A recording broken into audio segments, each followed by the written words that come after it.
Hello everybody, welcome to this video. Just take a nice deep breath.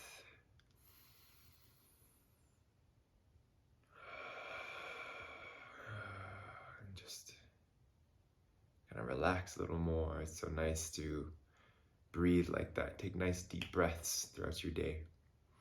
So this video is all about what is a cacao ceremony. And I just want to preface this with, this is all based on my experience. A lot of my experience came from my time, the total of 4 years that I've spent studying with a cacao shaman. And so a lot of this is what I learned from there, and also from my time hosting my own ceremonies. So this is a great video if you are wanting to offer or share cacao to your own community.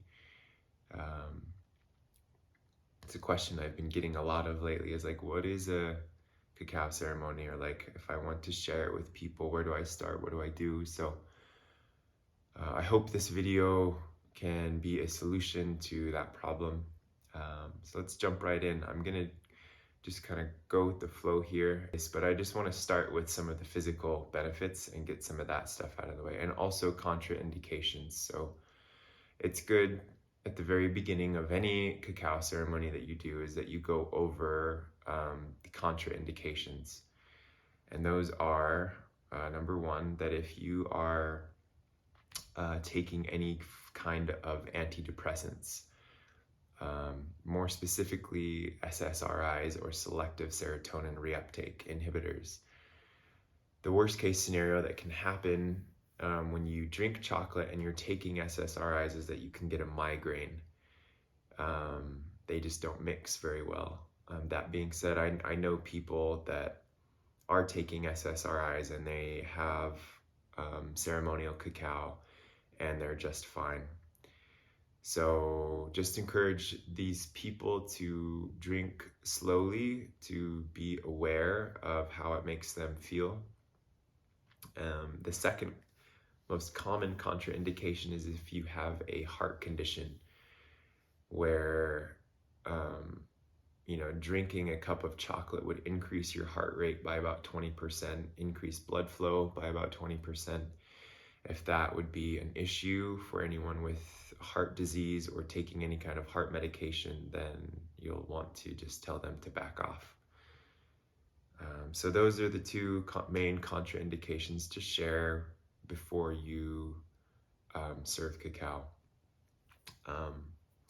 So I would say, the nuts and bolts of a cacao ceremony is, in my opinion, it's education.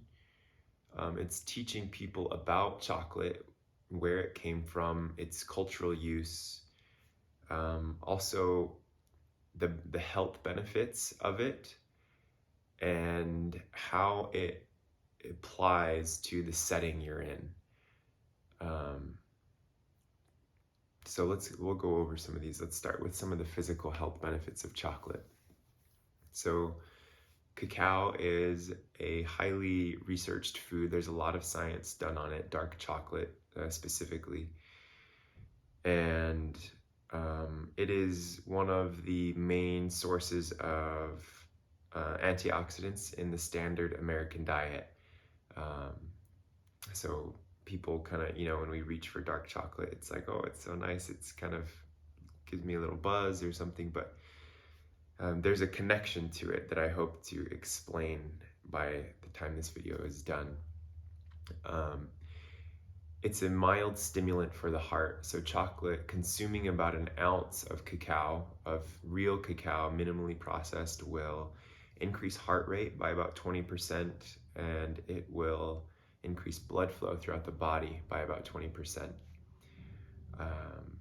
If you eat cacao 3 ounces for about 3 weeks, it will remove nearly all of the sclerotic plaque from the arterial wall, which will lower your risk of heart disease. Cacao is excellent for type 1 diabetics. It can help lower insulin sensitivity. Cacao has a buffering effect on blood sugar, which means if you were to let's say you had a cup of cacao in the morning, and then around lunchtime you want to eat something sweet or sugary, and so you go get, I don't know, a donut. You eat like a donut or two. Because you had the chocolate in the morning, when you eat the donut, it will keep your blood sugar levels from spiking as intensely as they would have if you didn't have the cup of chocolate. So it had low glycemic index.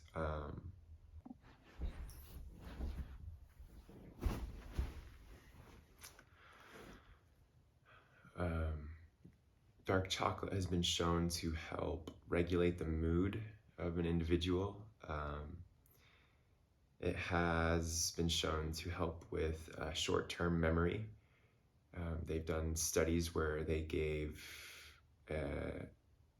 a test group of college students dark chocolate before a test or an exam, and the control group didn't receive, they received a placebo, and the group that received the chocolate was able to get a better score on their exam.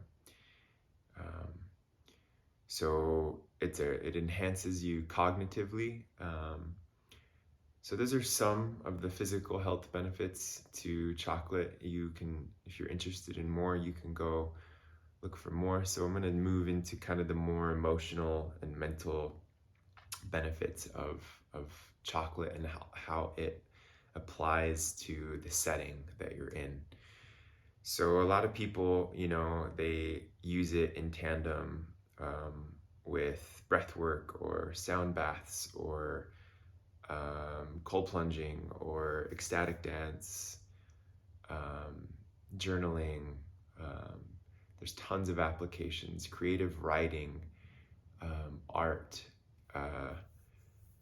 even having a whole office drink chocolate can change the energy of the office and the people there, that they can work more connected and not with this stimulus of caffeine, but with a mild, like, open heart.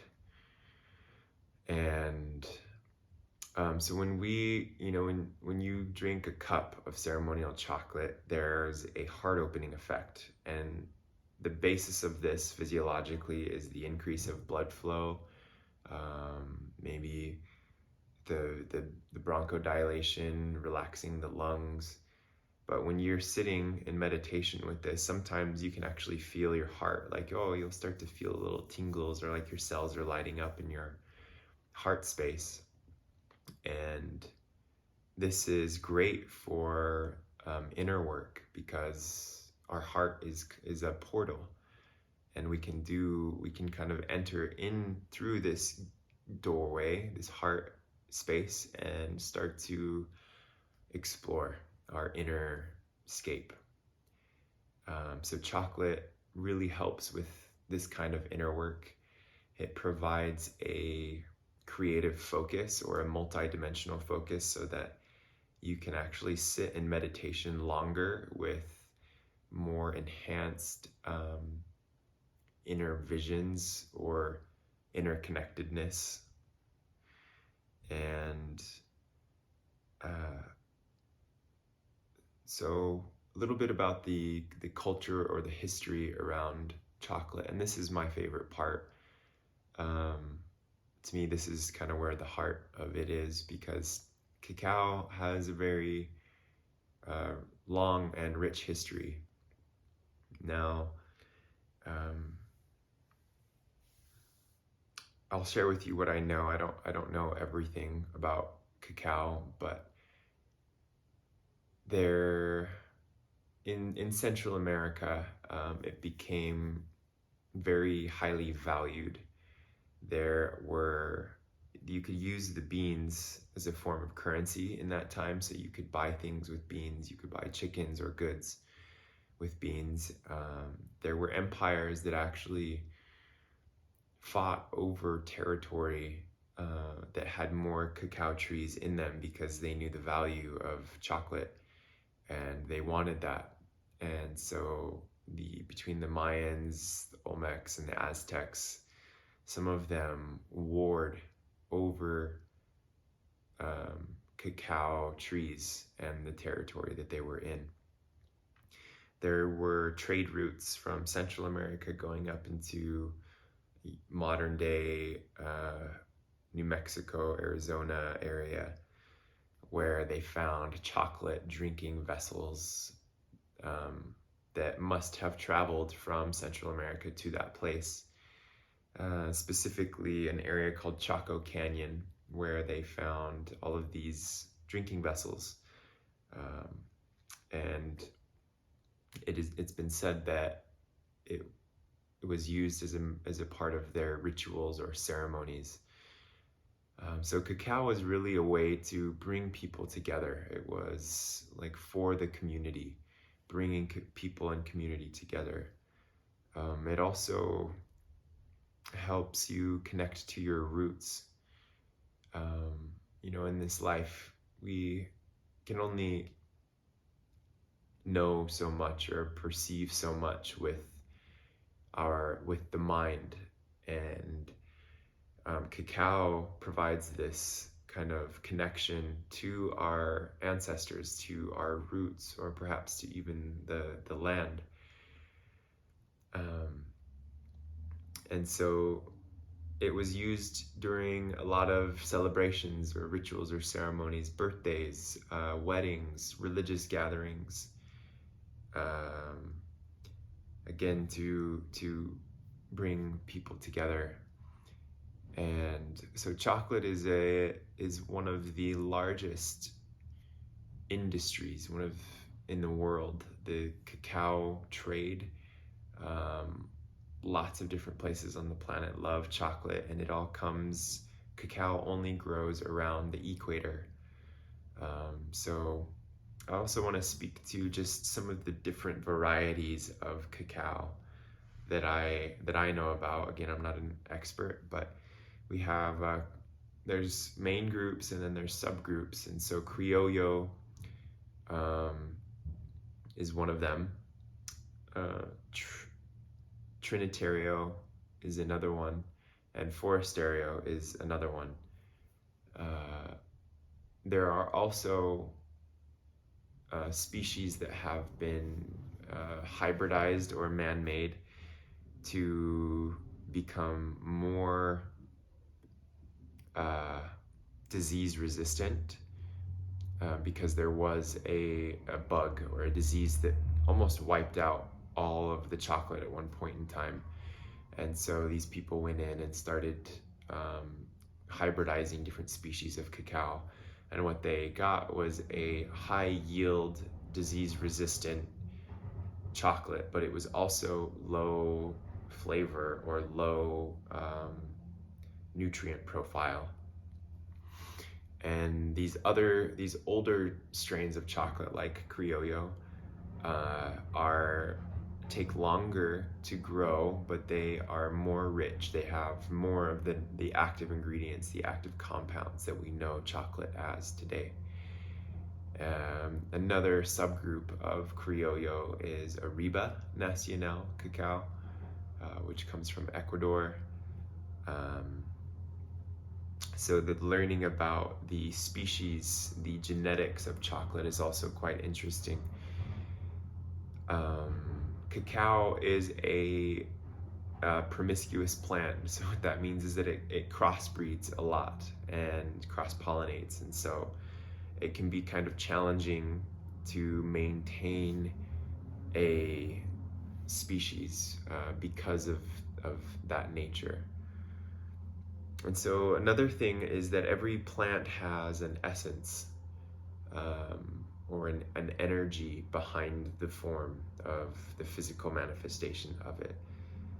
And so cacao is, it's lighthearted. It kind of just reminds us to not take life too seriously. It's playful. It's very loving.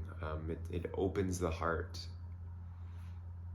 Um, so all of this is just, the tip of the iceberg. There's a lot of beautiful information on cacao and how it's been used. There's a lot more to learn about chocolate, about the ways that the indigenous people would use it. They would, my teacher told me stories of groups, bands of tribes of Indians or indigenous people that would go to caves. They would drink chocolate.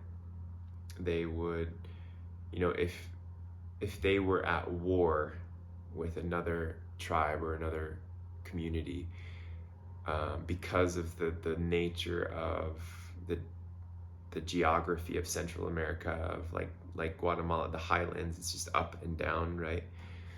So if two clans had a dispute or a disagreement, they, rather than meeting up in person, the clans would go to two different caves in two different locations, drink chocolate, and enter a collective dream with the help of cacao. They would meet in another dimension, in the astral plane, whatever you'd like to call it, and work out their differences there. And so there's a lot of beautiful information on cacao, and I encourage you to connect with it in your own way. A beautiful way to get to know chocolate on your own is to do a 7-day sit with chocolate. So every morning you just, you get your cup and you make a beautiful space in your home, maybe some nice smells or nice music, or nice and comfortable for you, and you just drink with it and meditate with it and see where it takes you. Chocolate is a real cacao. Ceremonial cacao is a plant medicine partner that is here to help humanity solve our personal problems as well as our collective problems by facilitating a shift in consciousness that is more heart-based.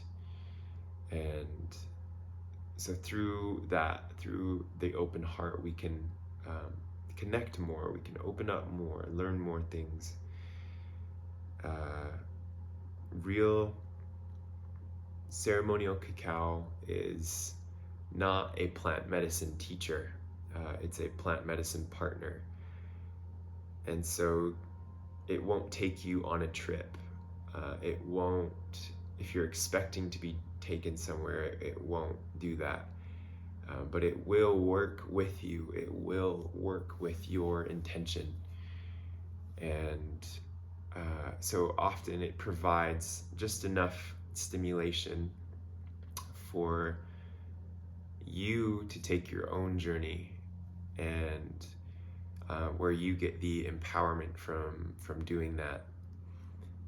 One of my favorite legends or myths about cacao is that when mankind gets out of harmony with the natural world, cacao will reemerge from the rainforest to help reestablish that harmony.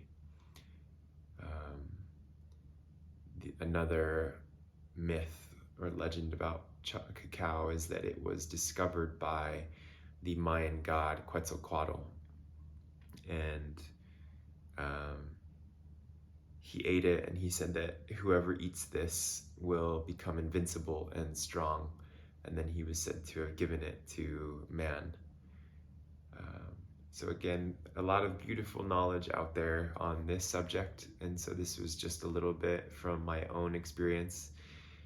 I hope it helps you and empowers you to go out and share chocolate in the way that you want. And it's important to have the knowledge and the wisdom of cacao, and I want to say that a part of that is actually believing in yourself. Like, you don't need that permission slip from consensus reality, from society, but that you can, if nothing else, allow this to be your permission slip to go and do what you want in the world, with or without chocolate. This was a part of my journey with Cacao, and my teacher, he really validated a lot of people and in their gifts and their healing capacities that otherwise wouldn't be validated in this day and age, in this society where we don't have monks, teachers, nuns, or these types of spiritual leaders to be like, hey, your child is a gifted healer, and I'd like to take him so that he can learn how to heal people.